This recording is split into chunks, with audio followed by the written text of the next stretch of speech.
Sure, so I think we can start.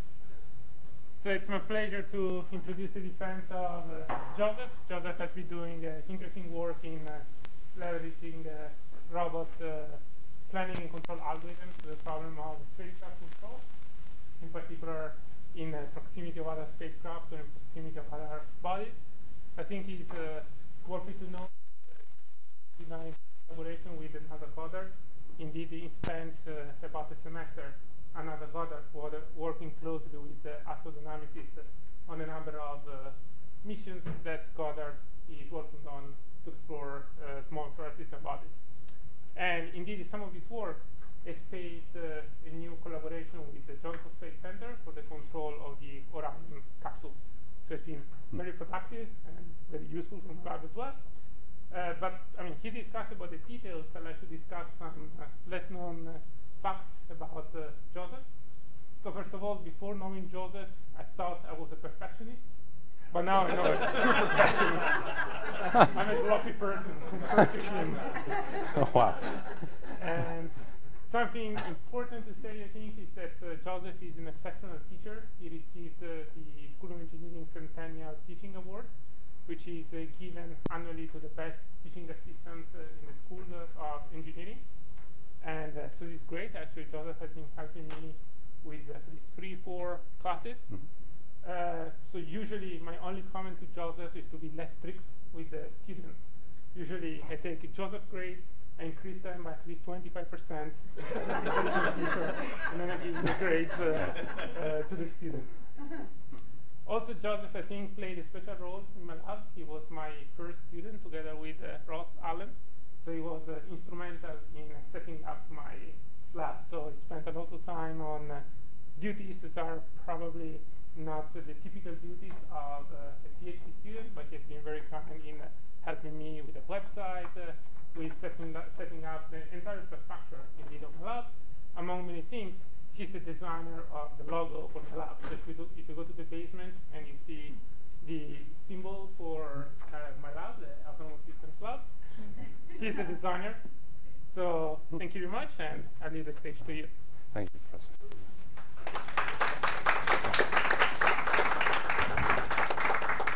I'm going to set up a quick timer here. Okay. Well, hi. Welcome, everyone. I'll go ahead and get started. As you know, my name is Joseph Starek, and today I'll be presenting my doctoral research on autonomous guidance algorithms for spacecraft that are operating near and in dangerous conditions, near other spacecraft and other bodies. As I hope to show, the proposed methodology that I've developed can ensure provably safe guidance and in a time-efficient and propellant-efficient manner, and capabilities which I hope will enable entirely new types of space missions. But before we dive into the research, I hope to. It's important to go over a few examples of where this technology, where this method might even be useful. So some examples of missions which we currently cannot do in space, which many space agencies hope to do, are some of the following, which we hope, and using autonomy, we could enable one day. The first, example I give is extraterrestrial orbital rendezvous. It might be a surprise, but currently only demonstrated rendezvous around Earth and Moon systems, and we've never demonstrated a rendezvous around anywhere else, around Mars or any other body in the solar system. In addition, a number of agencies want to enable on-orbit servicing of spacecraft, where you can imagine bringing two spacecraft together and having them repair one another, refuel one another, or even harvest components off of one another. And in a completely different you can imagine doing science missions in an entirely new way, where now you allow the spacecraft during the mission to assess what is most useful to collect. So you can scenarios like motion around the moon Enceladus, which has water plumes that are ejected from its surface. You can imagine a spacecraft needing to decide on its own in real time where to fly, so that you can actually fly through a sample to collect material, taking pictures of space weather, geophysical events, in sort of time-critical events which take simply too long to transmit the information about, back to Earth for Earth operators to decide what to do. The spacecraft really has to do this on its own. So these are the types of missions that to develop a framework for that the space community has been very interested in. And the reason we can't do this now, currently, is because of the way we currently do autonomous guidance. And I'll give the example through the International Space Station, rendezvous and docking. But essentially, the problem is the way that we sort of, in an ad hoc manner, construct safe trajectories for spacecraft. So for the space station, for example, one type of procedure that a spacecraft might have to follow to approach the space station would be this sequence of maneuvers here, starting with a drift phase, then a homing phase, finally closing, and so forth. And each segment of the trajectory is carefully designed so that you can ensure safety of the spacecraft. But it's designed according to multitudes of testing, validating every segment of the trajectory according to lots of experience. And they pick essentially the safest approaches you can. You try to constrain the spacecraft as it's finally getting close to the space station to move on a straight line towards the docking port through a very narrow approach corridor. And this is how we sort of, in an ad hoc fashion, just for the space station, this is how we enforce safe guidance.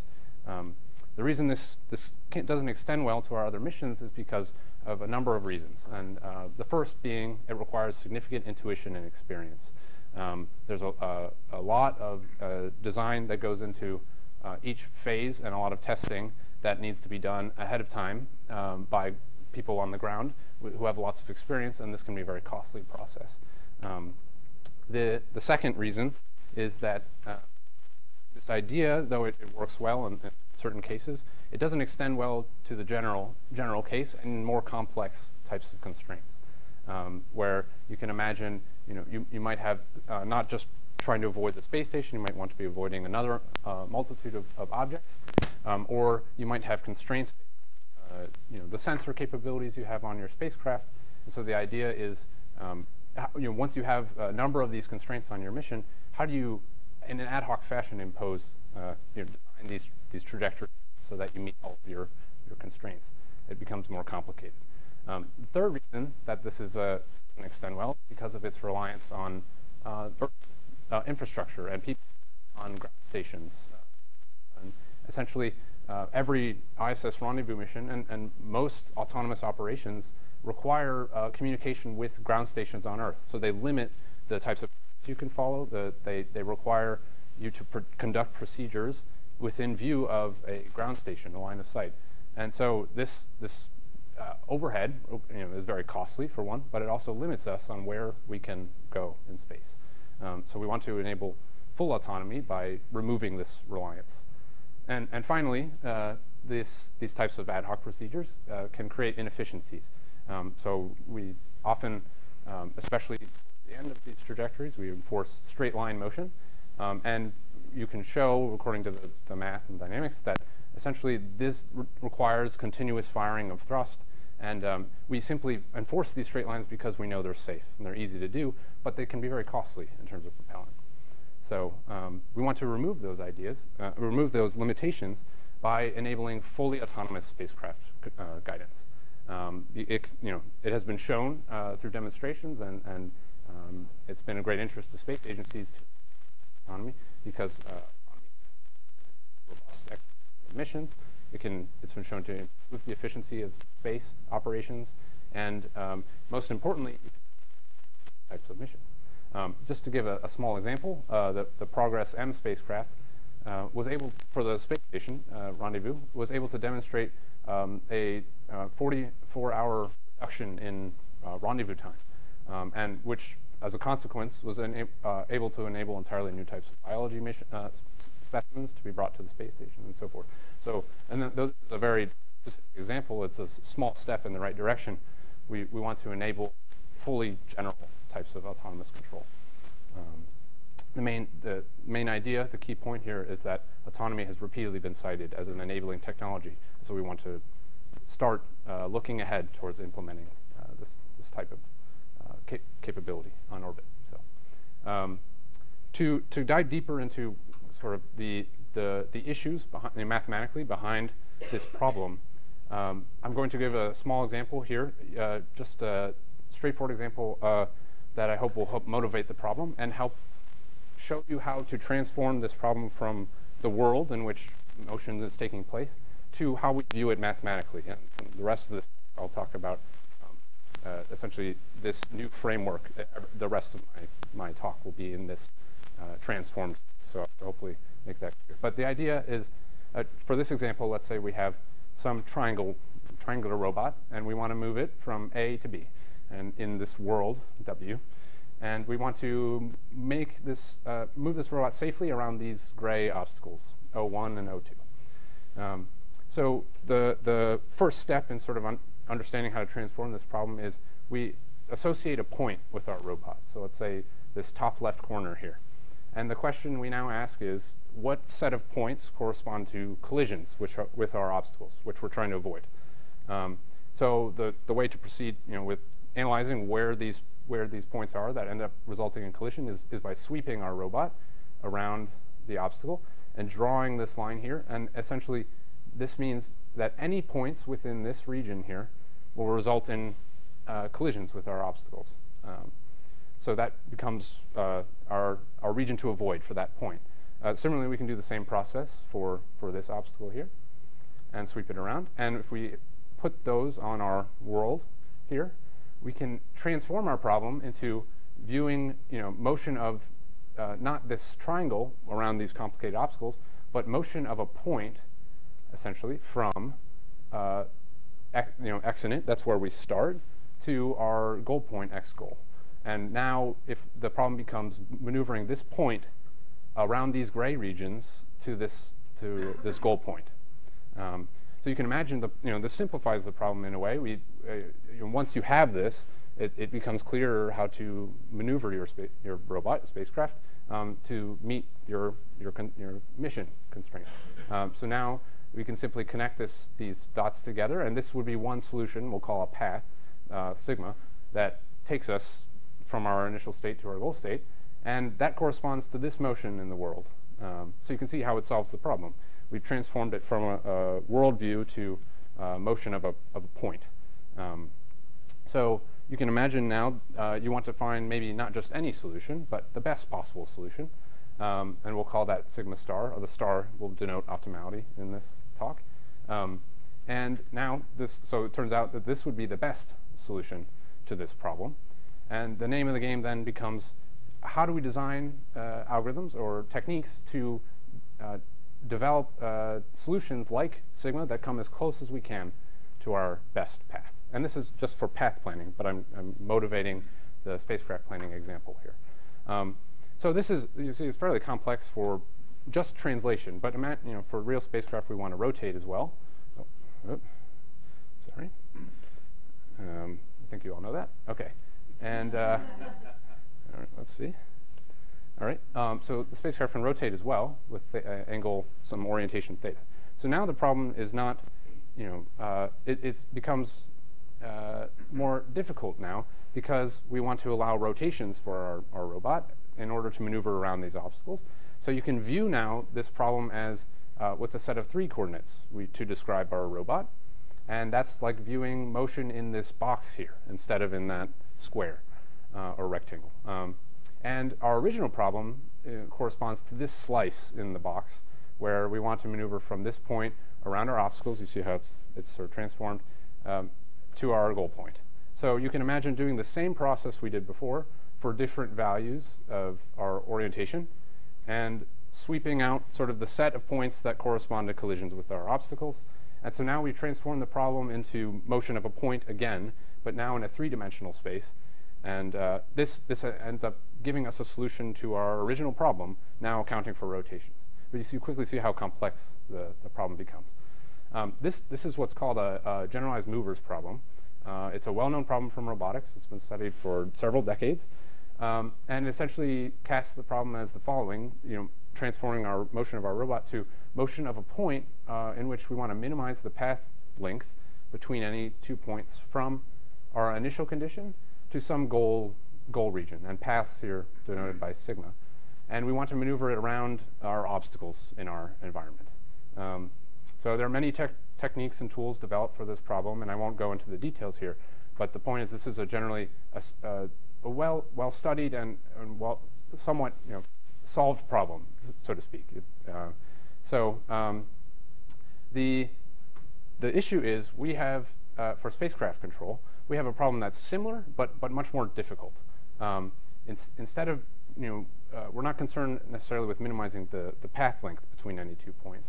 Now, for spacecraft, what we really care about is minimizing how much effort we put into our mission. So you can show that this your trajectories now are parameterized by a control trajectory, and if we minimize this particular integral, the 2 norm of our control, this corresponds to propellant use.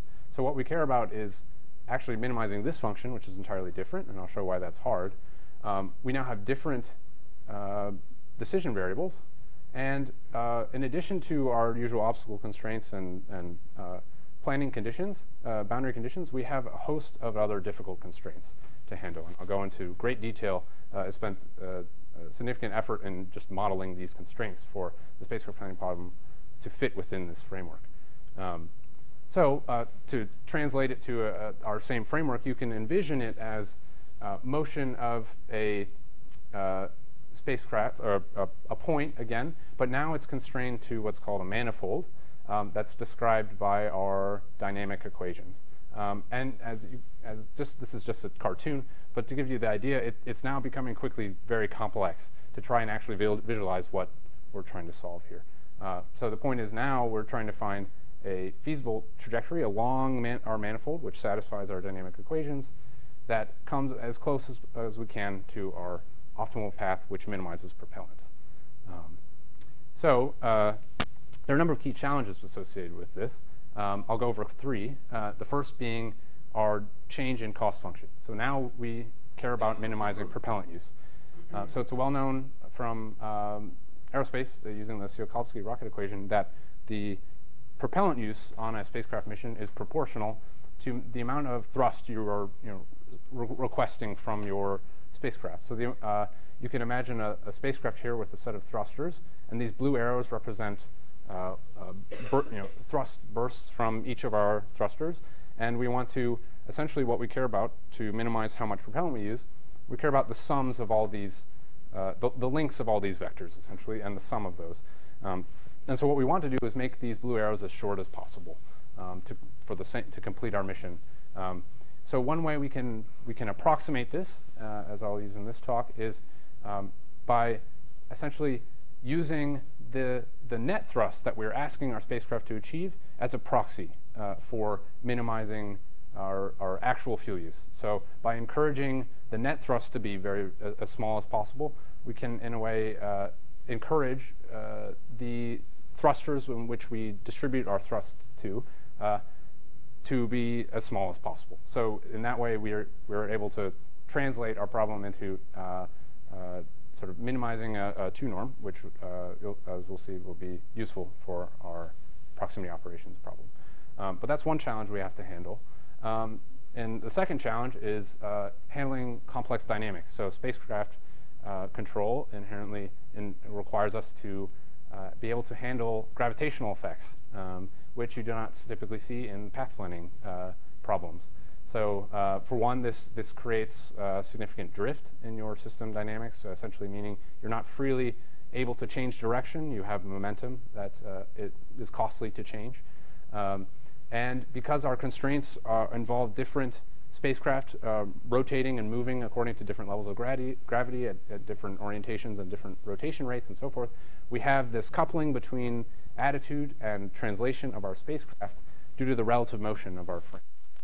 And that's given by this complicated equation here, which turns out to complicate our problem significantly compared to the path planning case.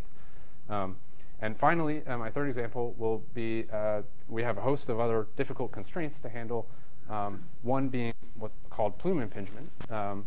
We essentially want to enforce that whenever the spacecraft fires its thrusters, it's never firing its exhaust towards a neighboring target nearby. The reason being that the leftover exhaust in the the leftover fuel in the exhaust can damage optics, damage equipment, perturb, heat up the other spacecraft. It causes the problems. And so that is one new constraint that we have to handle, which you can model by this set of complex mathematics, which couples our attitude and our translation. So at any rate, it's a very much more challenging problem than our original path planning problem.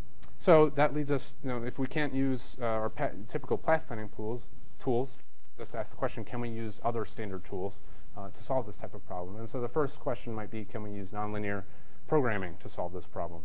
The benefit is our problem is immediately in nonlinear programming form, but the difficulty is we have a number of constraints that make it very difficult to express explicitly in our problem. Transforming, as I showed before, our constraints to our state space is not a computationally simple task to achieve here. So that becomes very demanding. Or if we model them through simulation, it takes too much time, essentially, to make your problem effectively a real-time guidance solution. So that's not a technique. Without approximations, this is a technique we probably can't rely on. Another technique we might try is to use artificial potential functions, which have been shown to work well in real time. However, again, they require us to explicitly model these constraints on our spacecraft in our mapping them from the world to the state space.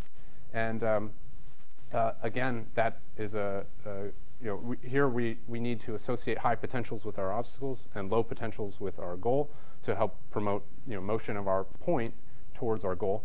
And unfortunately, this explicit dependence is very difficult to handle computationally. In addition, it's limited. You can't handle the types of mixed control time constraints like we have with plume impingement and so forth for spacecraft. And there's no means for minimizing propellant, at least not inherent to the method. So we can't really make use of this either. And just to give another example, although there are many other examples, what if you ask the question, can we use traditional techniques that have already been demonstrated? So like Apollo guidance or Lambert targeting. And the answer is, well, we can't really use those either because they, again, require significant ad hoc tuning. And for the most part, they solve different problems. They're particularly, especially phase plane logic and so forth, are tailored to minimum time type problems, not minimum propellant. The Lambert targeting really only handles dynamic constraints. It can't really, there's no conceivably easy way to incorporate our plume impingement and other constraints into the method. And so this suggests that we need a new idea, a different method. And the idea that I'm proposing is to use sampling-based planning, which is sort of the best of both worlds, taking the tools from path planning and combining it with the tools from nonlinear programming and trajectory optimization in a way that can approximate the problem, satisfy the problem exactly, but using simplifications to our constraints. Or essentially, we're instead of trying to make solve our problem by going from our initial state to our goal in one shot, like you would in nonlinear programming, we essentially take samples of our space and attempt to sample our state space and connect only between points to their nearest neighbors close by.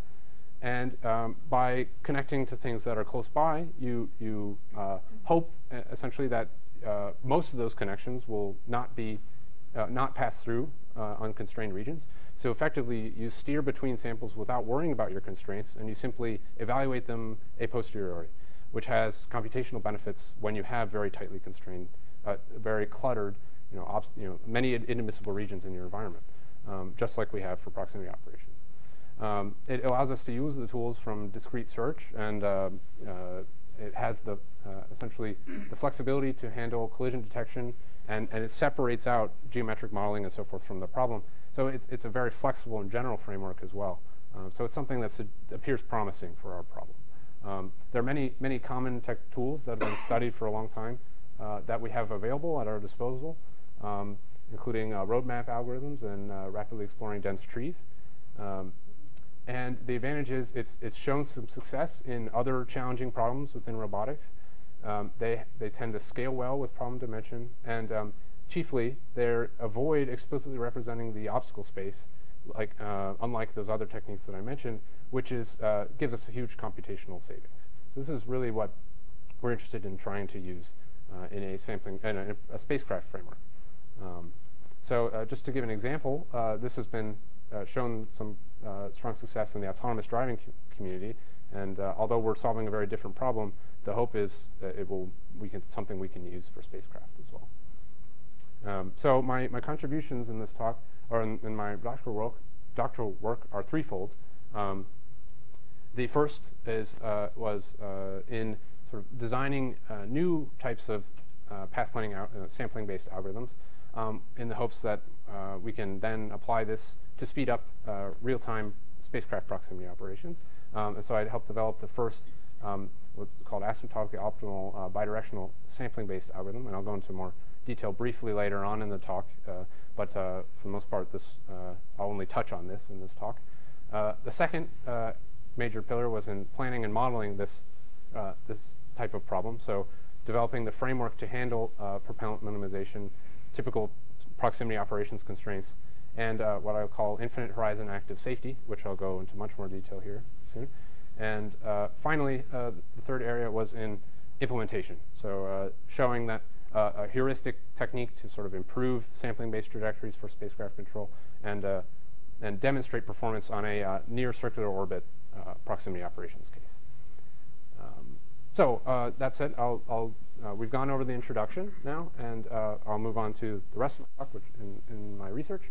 I will jump from sort of skip the algorithm design for now. I'll touch on that later, but go straight into the spacecraft proximity operations talk, including the problem formulation, how I embed safety constraints into the planning process, the general planning approach that I'm taking here, including these concepts here, which I'll explain, in steering, reachability, and the actual guidance algorithms I'm using. And finally, the numerical experiment I test the framework on, and particularly for near circular orbit operations. And finally, close with some conclusions and future work. So we'll jump right in here into studying, modeling the problem mathematically and seeing how we can solve this problem in a sampling-based framework. At this point, we want to minimize the two-norm of our control effort. I'm going to restrict our attention here to just spacecraft that have impulsive thrust. So this is a pretty standard assumption. Most missions involve thrust capability that essentially has a high thrust-to-weight ratio, and you can effectively model motion of your spacecraft using instantaneous changes in velocity. So which is a pretty common and standard assumption. I'll limit ourselves to this scope here, and I will now begin to describe some of these constraints in detail briefly. So we'll start with the dynamics problem.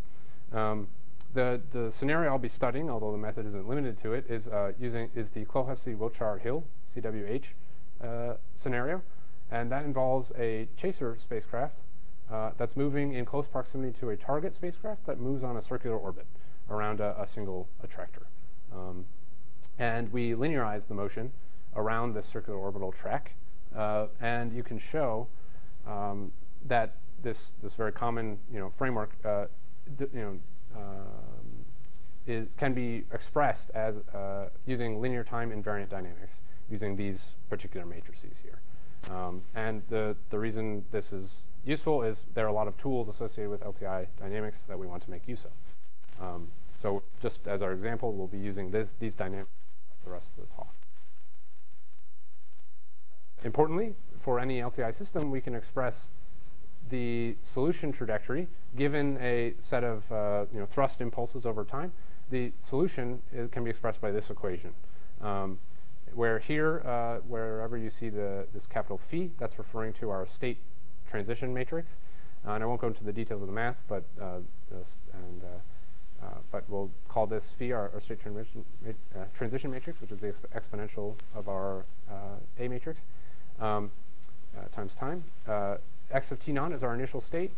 PV is what we'll call the aggregated Burns transition matrix, which essentially maps how your impulses, your thrust vectors, delta V's, correspond to changes to your state trajectory.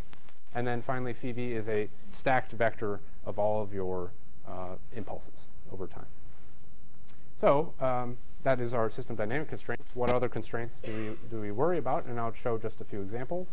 The first will be obstacle avoidance. We have to, you can imagine a scenario where we want to avoid some ellipsoidal region here. That's called a keep-out zone. And let's say we want to avoid affecting the communications of our target, which has these antenna lobes here. So we want to make sure that our spacecraft doesn't pass into this region and disrupt its communications ability, for example. So that could be a set of obstacle avoidance constraints we want to avoid here.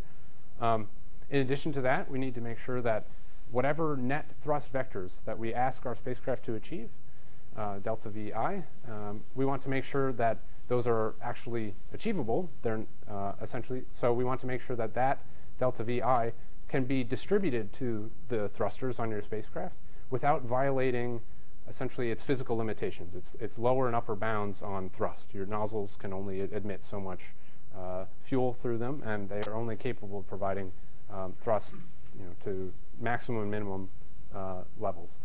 So we want to make sure we can obey that, as well as meet all of our. You can imagine you need to satisfy some torque constraints. So here I'm just for example setting our net torque to be 0 whenever we ask our spacecraft to fire its thrusters.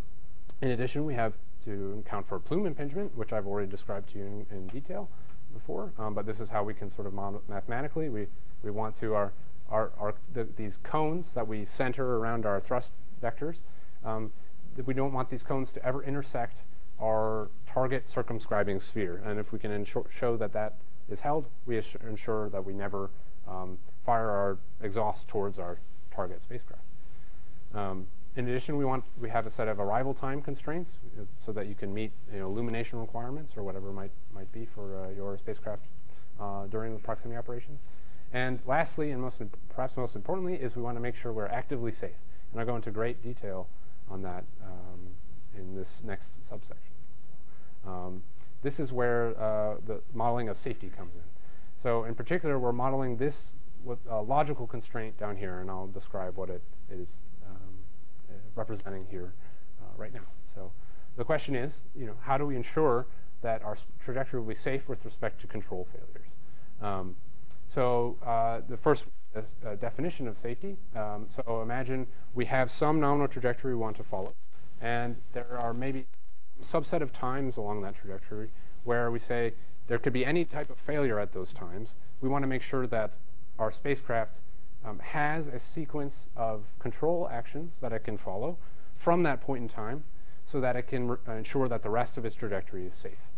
So some examples from other systems include rovers and land vehicles that can come to a complete stop if something goes wrong. Manipulators, which can typically return to some previous configuration it knew was safe. UAVs can enter a safe loiter pattern, moving in a circle, and ensure that they're safe. But the problem with spacecraft is, due to gravity especially, it's less straightforward. Depending on the environment, you have to design entirely new strategies for safety. So we want a general way of handling this for spacecraft. So the example, sort of to visualize what's going on here, is we have some solution that we've developed between our initial state and our goal around our obstacles and so forth. And now you imagine there's some point of failure along your trajectory that you want to certify against. You want to be able to ensure that you can be safe if a failure occurs at this time, or potentially at multiple times or multiple time segments, for example, along your trajectory. And you say at some point, in these red areas, a failure can occur and it limits your control authority. You've lost some control authority. How do you make sure that your spacecraft doesn't run into these obstacles and, or in particular, doesn't run into any targets nearby, and either continues the mission or is able to abort safely? One way that this is typically done in spacecraft control is by saying, okay, turn off all your thrusters, and for some remaining time along your coasting orbit from that point on, make sure you don't run into anything.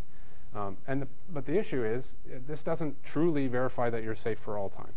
It only verifies that you're safe for a finite amount of time because you can't simulate forever. Effectively, there are scenarios you can imagine where you've validated some trajectory and said this is safe, but unfortunately you're about to run into something. So we want a way to handle that, and one way to do that might be to use what are called positively invariant sets. And so the idea here is there are subsets. You want to find subsets of your state space that essentially, once your spacecraft arrives into those subsets, you can ensure it will stay there for all future times, essentially trapped in these invariant sets.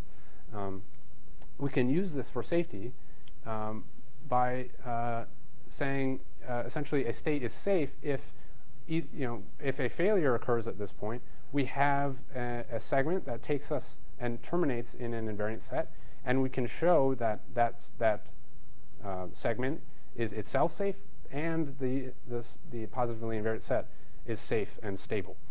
If those conditions hold, you can essentially guarantee that your spacecraft is safe with respect to this failure. So the challenge now, though, becomes how do you certify that you can find these types of trajectories for every type of failure that can happen along your mission?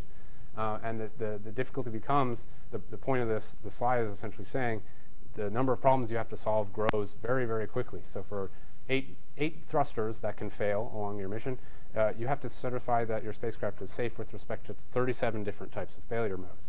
And you have to do this for every single time along your trajectory. By any means, this is intractable. Especially for the three-dimensional case, it becomes even worse. You start to have to solve up to 300 problems or more. So the one way that I am proposing to handle this is by saying it's not necessary, essentially, to solve a new optimization problem to find another safe abort trajectory for every type of failure.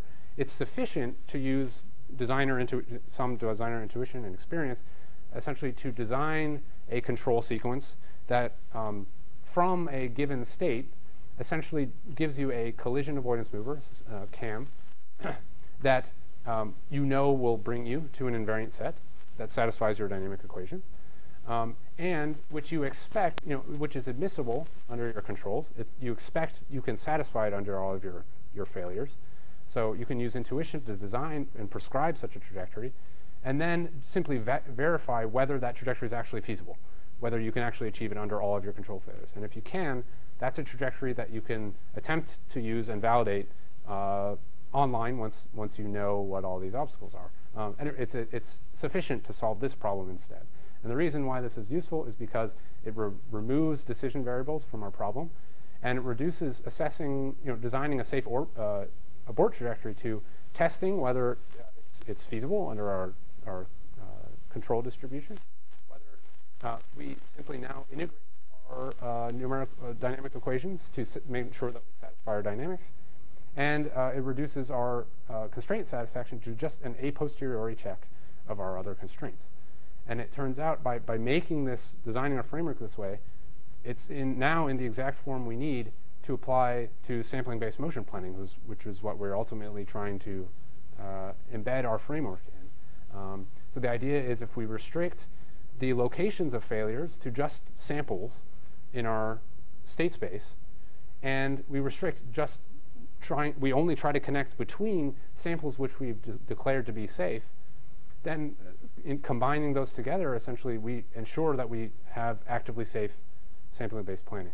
We're only limiting ourselves to maneuvering between states that we know that have viable escape options at any time, subject to any failure. And so this becomes the basis for embedding safety into our problem. And for near circular orbit operations, you can one simple way of designing such an invariant set is to ask our spacecraft to abort to orbits that are below any sort of obstacles, like this ellipsoidal obstacle here. We can say, okay, our spacecraft should try to circularize its orbit because those orbits are stable. So terminate an abort sequence on a circular orbit that is either above our target spacecraft keep out zone or below it. And by doing so, you can ensure for all future time, because of the way the dynamics, essentially circular orbits correspond to horizontal lines. Below the orbit, you simply drift below the target, and you'll never enter this region of inevitable collision here. If you're above it, you'll never either. And so essentially, you ensure that if you can find a safe way to escape to these regions, then you're effectively done, and you've proven safety for all time. And so that's described here mathematically. the choice I make in determining, you essentially effectively coast, you circularize your orbit, and then you coast again. So I make a choice here of choosing our coasting time so that we minimize this circularization burn. And that effectively allows us improved chances of recovery for a mission failure. So that's how I embed safety constraints into the problem. And now I'll go into the details of how to embed our other constraints and solve this in a time-efficient manner using sampling-based guidance algorithms. So to do that, we have to answer two questions. One is, how do we connect two states together? Before, with path planning, we can simply go in straight lines. But now with Spacecraft, we have these very nonlinear sort of lines, curves connecting our 2 points together. So how do we find these? That's the first question we have to ask. So to do that, we can simply use our dynamic equations and evaluate. We want to connect between some state x naught at our initial time and go to another state xf at our final time. So that involves solving this equation here for some n number of burns are yet to be determined. And a key assumption I make here is that we choose exactly to use n equals 2 burns. And the reason this is important is because of the way that I've constrained safety, embedded safety into the problem. If, as I said before, if we constrain failures to only occur possibly at the endpoints of our these trajectories, those endpoints are our samples. And because if we can pre-compute our samples, it allows us to pre-compute all of our abort trajectories. And so this can give us great computational advantage here in embedding safety and in designing all of those safety constraints, or satisfying all those safety constraints. We can pre-compute all of those, and that gives us an enormous advantage. In addition, at large sample counts here, so if we're prescribing n equals 2 burns only at the endpoints, then this ends up not to be very limiting, because if you string together multiple of these segments together, you're effectively approximating multi-burn solutions anyways, because our plan is to only connect to states near us and string them all together. And so it's not a severely, as I'll show in experiments, it's not a severely limiting assumption, but it allows us to pre-compute a lot of our computations, which saves time. So with this assumption now, we want to solve this equation, and it's now no longer an optimization problem over n different variables. It's now uniquely determined by a matrix inverse. And I can show from our time invariance of our system, actually, that it doesn't depend on our initial time. What it really depends on is our maneuver duration. And again, so effectively, we want to solve this problem here, where we're attempting to connect between two states and picking the best possible maneuver time that minimizes our propellant, again, between any two states. And now, because of this time independence, or time invariance with respect to our initial condition, this again allows us to pre-compute all of our steering trajectories. So we can solve this offline as well between every pair of samples. So again, we gain computational speed for our online guidance approach. So that's the first part. And the second part is, how do we identify which nodes are, which states are actually close to one another? So we call these neighbors. So for point masses, it's straightforward. You just look at spheres around your spacecraft, as the points within those spheres are the ones that are closest to you. For cars, there are certain models admit nearest neighbor sets, and one model actually nearest neighbor sets look like this. But for spacecraft, it's really uncertain what these might actually look like. So to give an example is of how to generalize this notion, we define what's called reachability here. So consider the path planning case here. We have a state here, and we ask ourselves which nodes, samples near us, are actually close to us. So which final states, XF, are near our initial state. So for straight line path planning, you just connect them in a straight line, and they have some distance d, for example. So to assess what's close to you is to assess what lies within this circle. Below everything within a cost j bar from us is in this circle of radius j bar. And so the things that are near us, the neighbors, are these samples here that fall within our circle. Unfortunately, for spacecraft, it's not as straightforward. If you can't consider the straight line anymore. For spacecraft, we have this curved path here, and the cost of moving on this path is certainly not equal. We can't approximate it by the distance.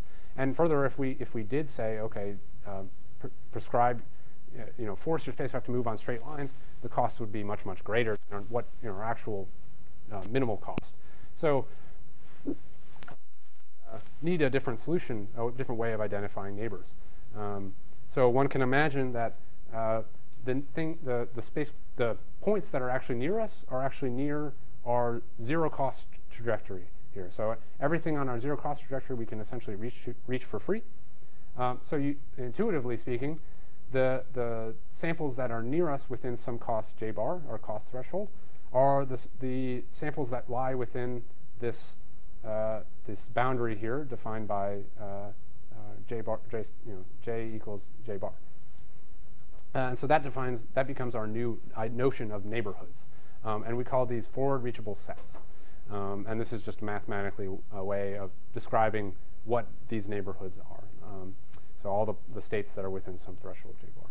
And I won't go into all the details, but essentially by bounding our propellant cost in terms of these stacked delta V vector norms, and recognizing that these delta V norms can be represented as ellipsoids with centers centered around our coasting arc trajectory, you can show that effectively our reachable sets for a spacecraft under the two-norm propellant cost function are essentially bounded by lower bounded by a union of ellipsoids over maneuver time, and upper bounded by a union of slightly larger ellipsoids over maneuver time. And so geometrically, effectively, it looks like this. The states you can reach are shown here shaded in blue. And we know effectively that it's lower bounded by union over all these dashed ellipsoids here. And it's upper bounded by a union of all these ellipsoids here shown in as a solid line. All these ellipsoids being centered around our coasting arc. So it's a really unusual shape, but by characterizing this, we're able to use sampling-based techniques in our to solve the spacecraft guidance problem. And similarly so those are for positions. For velocities, you can visualize the reachable sets in this framework here. And I won't go into the detail, but effectively that's one way to interpret the neighborhoods for spacecraft under Clohessy-Rochard Hill dynamics. So now we have all the tools we need to make use of sampling-based algorithms applied to our spacecraft trajectory problem. And so we put it all together, and we can ensure provably safe autonomous proximity operations. The algorithm that we'll use for our sampling-based approach is one that's been developed here in our lab. It is called the fast marching trees algorithm. It's effectively analogous to forward dynamic programming, in which you build a tree essentially through your state space, and you try to connect to your local neighborhoods and grow outwards from your initial state, exploring connections to nearby samples until you reach ultimately you reach your goal state. And it does so in a very efficient and optimal or nearly optimal manner. Essentially, what it effectively is what it does is it expands a tree outwards from our initial state outwards in cost to come space. And I'm showing this for path planning using a circle for neighborhoods, but just to give you the idea. But instead of for spacecraft, we're actually using those unusual reachable sets. But to visualize what's happening, I'm using circles.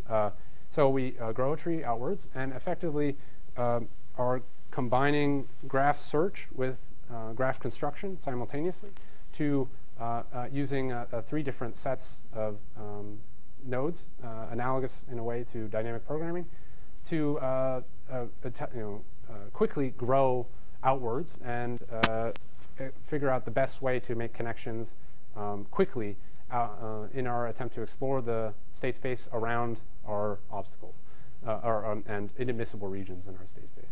And it does so in a lazy fashion, meaning it only tries to make, when we attempt to connect new nodes to our tree, we only check sort of the best locally greedy optimal connection. We don't attempt to make every connection possible. And by doing so, you save a lot of time in your guidance, online guidance approach. So in my doctoral work, I made part of my research was in extending this sort of unidirectional version of our algorithm to what's called bidirectionality, which has been shown to increase the running time in certain cases, can be a kind of effective way to speed up these algorithms.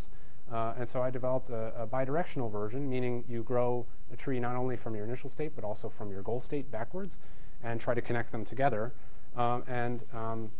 effectively helped put together the first proven asymptotically optimal bidirectional planar, and I'll describe what this means here in a second, and with tight upper bounds, actually, on its convergence rate to an optimal cost.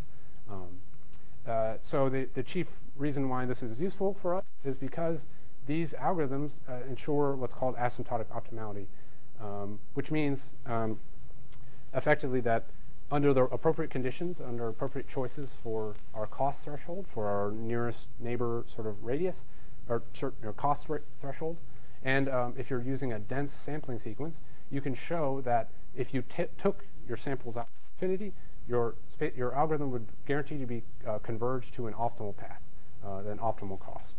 So if we provided we take enough samples, our algorithm will essentially is guaranteed to eventually do well and converge towards the best possible cost path we can, or trajectory that we can. In addition to that, I helped design what's called a smoothing algorithm to attempt to improve these solutions in post-processing in a very quick manner, whereby you imagine this green trajectory being your original solution, and you can quickly identify a cheaper solution, which is given by this orange path, according to some convex problem, which I'm not showing here. But anyway, the idea of this algorithm is try to deform our original solution as quickly as we can towards our better solution, which we know can only be better, and so it uses essentially a bisection technique to try to morph this trajectory as closely as we can to this other one, while still satisfying all of our constraints. So that effectively is how I embed our constraints into the planning problem. And now I'll show how this works in practice, at least in simulation, for a typical case study. So my colleagues at NASA have been examining the Landsat 7 mission for their robotic refueling mission. And so in an effort to sort of emulate their design and their trade studies, I'm using the same scenario as for my case studies here. And the idea is we want to simulate a near-field approach to the Landsat 7 spacecraft and navigate between pre-specified waypoints around our spacecraft. And we're calling here our fast-marching trees algorithm for implementation. You can imagine, so these are the models for my mission here. The Chaser spacecraft has this shape here with this distribution of thrusters, and these are its circumscribing spheres. And this is our target spacecraft with the long solar array extended outwards here. And we want to make sure we don't collide with this during our mission. And in addition to all those other constraints that I've mentioned before. So some assumptions: we assume we begin in a lower coplanar circular orbit. Our target is nadir pointing at all times as it moves around in a circle around the Earth. And then the chaser is also nominally nadir pointing, meaning it's facing downwards towards the Earth. And but in the event that it has to execute and abort, it follows what's called a turn and burn procedure, where it reorients one of its remaining functional thrusters towards the circularization burn vector. It fires, and then is allowed to coast. So this is the sort of the attitude profile I'm assuming for my spacecraft. So I assume some attitude controller is able to follow these. At any rate, this is the scenario. You can model them mathematically this way, where we have an initial condition here shown in blue, and we want to navigate to each of these gray circles or spheres here, depending on whether we're looking at the planar or three-dimensional case. And we want to go to each of these gray waypoints on our way to our goal, shown in green, around these red regions here, in addition to plume impingement and all those other constraints that I mentioned. Okay, so the solution using fast-marching trees can be, one solution here is for a given set of samples is this one here. And you can see in green the trajectory that's originally returned, so it's overlapped by our smooth solution. And in blue, the sort of result from the smoothing algorithm that I mentioned. In gray, you can see all the trajectories that the spacecraft has explored on its way to finding a solution between all these states. And in dashed purple here, you see the available abort trajectories along your mission that allow your spacecraft to escape to a circular orbit. That is, as you see, circular orbits are horizontal lines on this chart. You see it can escape to orbits that are below this this radius and above this radius here. And so we see that for the planar case. For an example for the non-planar case is this one here, where we want to maneuver around this ellipsoid and this cone, and subject to all of our other constraints. And these are now its available out-of-plane abort trajectories, and the gray here are the trajectories that have been explored. Here we can zoom in. You can see the solution given by our algorithm. Sort of enveloping the target here. Okay, so we can study kind of how well our smoothing algorithm does, just to visualize what it looks like for a different, slightly different case, just to show you how it's working. The solution returned again by our sampling-based algorithm, as well as the smooth solution, which quickly smooths out these kinks due to extra delta V, large delta V's along the path. And the idea here again is that we have this as our original solution. This orange one is as we know, is our cheaper solution, and we iteratively bounce, essentially morph this trajectory towards the orange one to try and get a cheaper solution that still avoids our obstacle regions. If we ask ourselves, is safety actually working on this mission? You can plot, essentially, you can simulate the spacecraft following this trajectory under multiple levels of failure for its thrusters, and say whether or not, can my spacecraft continue the mission, or can it abort safely at any point in time?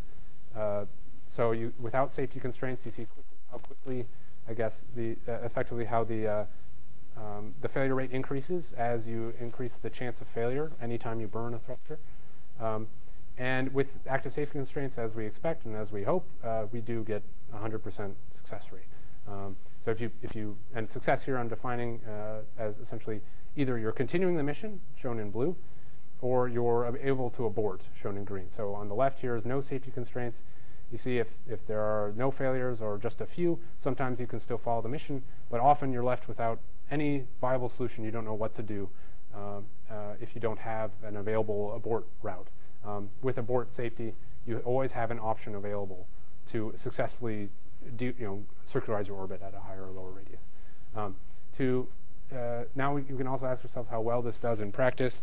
So we can evaluate, to our two tuning parameters, how many samples we use and how large our cost threshold is. If we fix our number of samples and we vary our cost threshold, you can plot the cost of our solution and the runtime of our solution. And what we want are solutions as low a runtime as possible and as low a cost as possible. And we can see the trade-off between, as we increase this cost threshold, how the cost behaves over time as you increase J-bar, without smoothing, shown in blue, and with smoothing, shown in green. And you see the kind of jump in sort of reduction in cost here due to smoothing, although at the expense of some additional runtime. It's shifted over to the right. We can also look at changing the sample count but fixing cost threshold, and again we see the same type of trade. In this case, it takes a little while before increasing the sample count actually finds a better solution. Again, with smoothing, the effect that how much better smoothing how much it can offer you at the expense of additional running time. So those are just some examples. I have some additional trade studies, but in conclusion, this sort of demonstrates that this may be a viable technique for spacecraft control, for improvably safe guidance of spacecraft. The key contribution here is that I've taken tools from the robotics community that have been shown to work very quickly and very well for certain types of problems, and I've transformed, essentially embedded the spacecraft trajectory constraints in that problem into the same framework so that we can make use of those tools, while still ensuring safe and efficient autonomous guidance, fully autonomous guidance. So focused on 3 pillars: designing a new type of algorithm, which I briefly touched upon, planning, developing the planning framework to handle sort of real-time computation of safe, impulsively actuated trajectories, and finally, improving implementation for demonstrating the technique on a near-circular orbit demonstration case. In the future, the technique I've shown for a very specific type of mission, but the technique applies very generally, so it'd be of interest to see how well this actually works for different types of missions. So imagine a mission that's in close proximity to an asteroid, a small body, and you ask yourself, can we maneuver safely, land on the surface, for example, in a safe and efficient manner using these types of algorithms. Safety, for example, might be imposed by using what is called inertial hovering. You can design these horseshoe orbits as effectively infinite positive invariant sets, so that might be of interest to explore.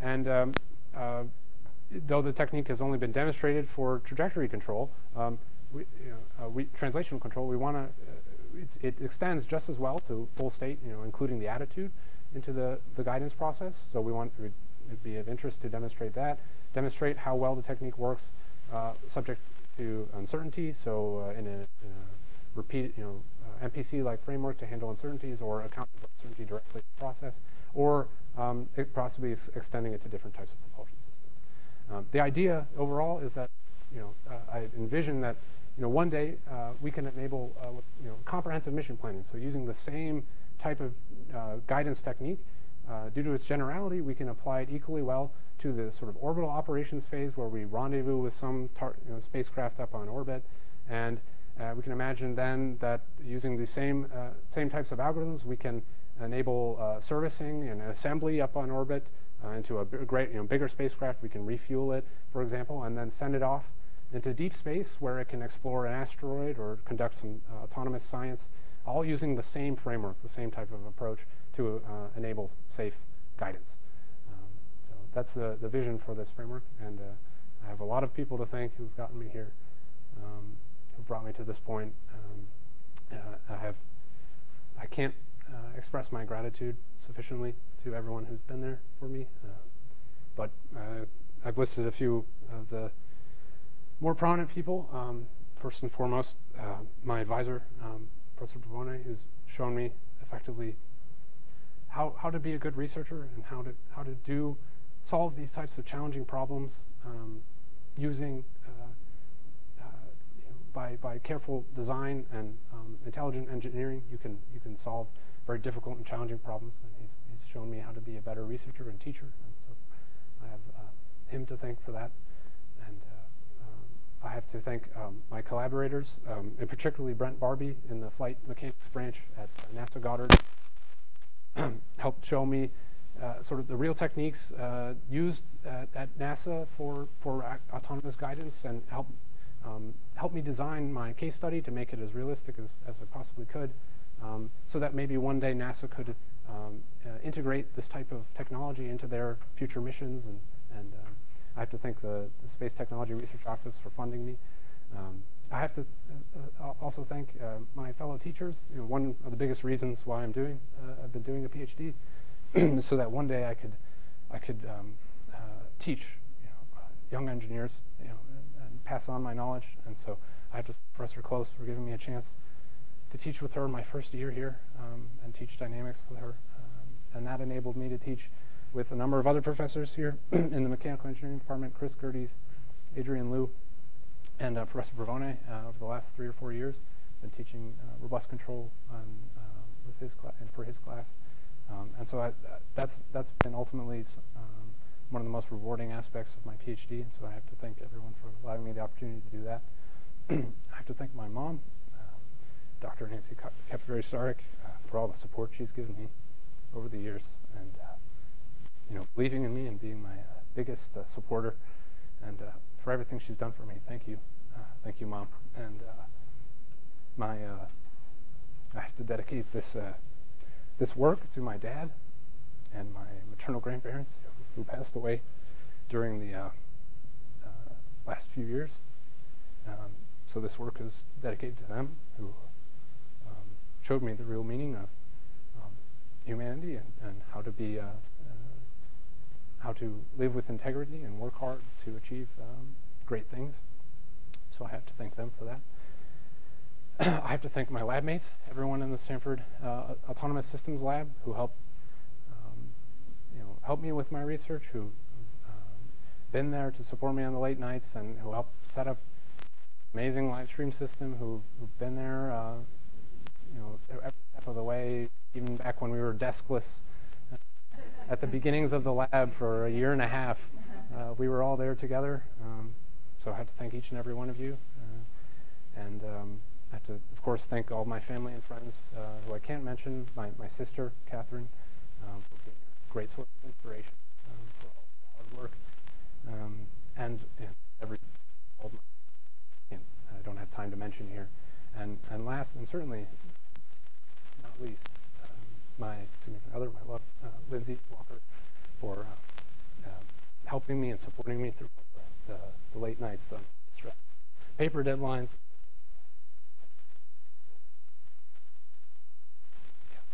Thank you very much. Be happy to take any questions.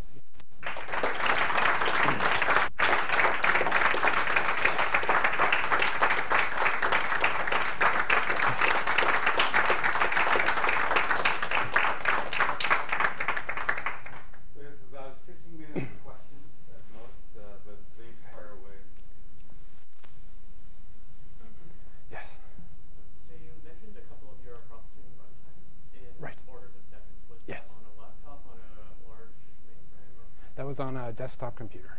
So it's certainly not, it's not a system that's currently available for spacecraft. But the idea, essentially, is as a proof of concept. So maybe one day, once the technology catches up, or if you could, conceivably, I optimized my implementation as best I could, but you can imagine sort of optimizing this for flight hardware. Conceivably, it would may be possible to implement this on a spacecraft one day, or but certainly the idea was to demonstrate it on a proof of concept. So we're using essentially a desktop, fast desktop system to just at least demonstrate the idea. Yeah. Yes, Ron. When you were sort of running trials and developing the algorithm, did you come across unrecoverable failure modes, and how do you actually deal with those? Unrecoverable failure modes. I've restricted myself to essentially stuck-off thruster failures up to a given fault tolerance, as I mentioned. So the active safety that I've demonstrated in these missions is safety with respect to up to 2 thruster failures along the mission. And because we're dealing with a highly redundant system, so we have a spacecraft that has either 8 thrusters in the planar case or 24 in the three-dimensional case. The way that I designed this sort of turn and burn attitude strategy, as well as this sort of simple one-burn circularization avoidance or abort escape sequence policy, it seemed to offer many different solutions. We were always able to find some. I was always able to find some actively safe samples in each of those regions in my problem, and so it never. There never came a situation where it was so constrained that it couldn't find any samples that you could certify as safe. But conceivably, that would be an issue if you had you could never find samples that could actually be certified as actively safe under every failure. But for the case that I've studied here, which is fairly typical, you never typically assume more than maybe 2 or 3 fault tolerance on these types of missions. Then 2 was the number that the robotic refueling mission was using. It didn't end up being a significant issue, at least in terms of finding solutions for the mission that I was doing. But conceivably, that would be a concern for more, even more constrained missions. A couple questions that one building on Roland's. Sure. When you do these estimates, what's the hit, the optimal the difference between, okay, well, it's, let's see, it's difficult to quantify that particularly. It's very mission specific. But I think that hits that I was seeing, roughly speaking, on the order of 10 to 20%. And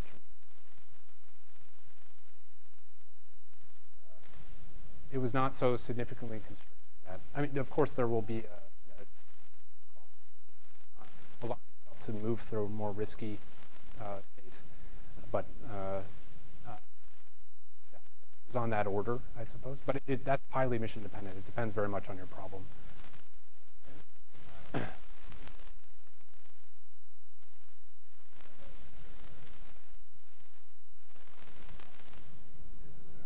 Right. The linear, still the linear. Mm-hmm.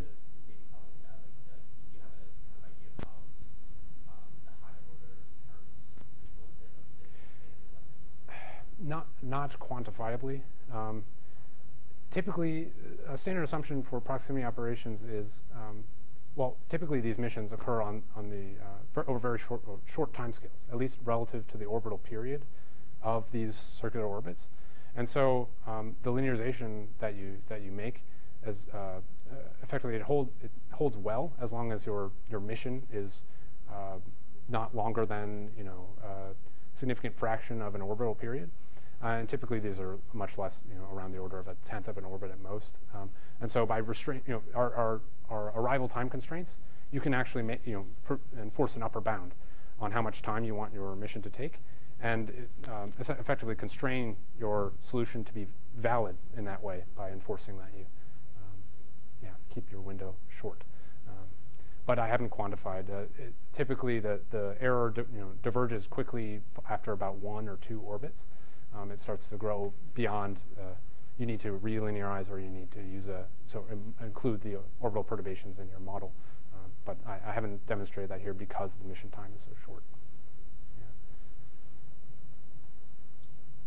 Yes. Go to the slide on kind of the smoothing results for the kind of final mission. But I can't remember exactly which slide it is. One of the last ones. Okay. Was it in the results here? Yes, this one. Okay. So you say the blue's the smooth path, correct? Yes, correct. So for those later points, it actually looks like the blue kind of unsmoothed it a little bit. Can you talk about what that? Those later. I'm sorry. So the green for the last 3 points actually looks smoother. Oh, up here. Yes. It's difficult to see, but in this particular here, I'm simulating I'm not requiring that the spacecraft sort of enter these spheres. I'm asking it to meet each of these points exactly along the orbit. For whatever reason, you might need to inspect from a very particular angle this spacecraft. So at any rate, the green one is actually required to meet, rendezvous to the center. So what it does is it gets to this circle, and then it executes a final maneuver to kind of correct itself and get to the very center. So this green one, there's a small loop here. There's a small loop here as well that is sort of like correcting its position so that it could get to the center, and those cost extra delta V's. So even if it looks, at least getting to these circles, it looks straighter, it costs a lot more propellant to follow the green one. Smoother in this sense is it's a cheaper, it's a lower cost path to follow. It's not necessarily straighter. Often it ends up looking smoother as well, but not necessarily what smoothing is implying. Any other questions? No questions? Okay, well then this concludes the public part of the thing. Let's thank Joe one more time.